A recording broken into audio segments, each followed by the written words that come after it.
Breaking news విజయవాడలో రాత్రి భారీ వర్షం కురిసింది. బస్టాండ్ దగ్గరున్న రైల్వే ట్రాక్ కింద భారీగా వరద నీరు చేరడంతో ప్రైవేట్ ట్రావెల్ బస్సు నీటిలో చిక్కుంది. దీంతో ప్రయాణికులు ఆందోళన చెందారు.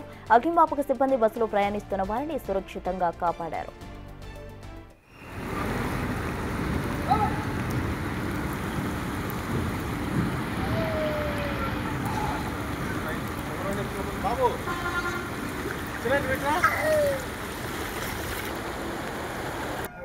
యాక్చువల్గా అంతే పిల్లలతో మొత్తం లగేజ్ పిల్లలతో ఉన్నాం sir. Actually journey already first రోజు ఒకటి మండపేటలో ప్రాబ్లం ఇచ్చి ఈ బస్సు మళ్ళీ మార్చి మళ్ళీ వస్తున్నాం సార్.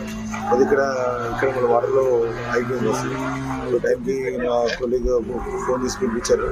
సో అందరికి బాగా చాలా పోలీసులు ఫైవ్ టీమ్ అంతా బాగా హెల్ప్ఫుల్ చేశారు సార్. సో ఫ్యామిలీ అందరికి సేఫ్గా బయటకు వచ్చాము. So thanks for all the department.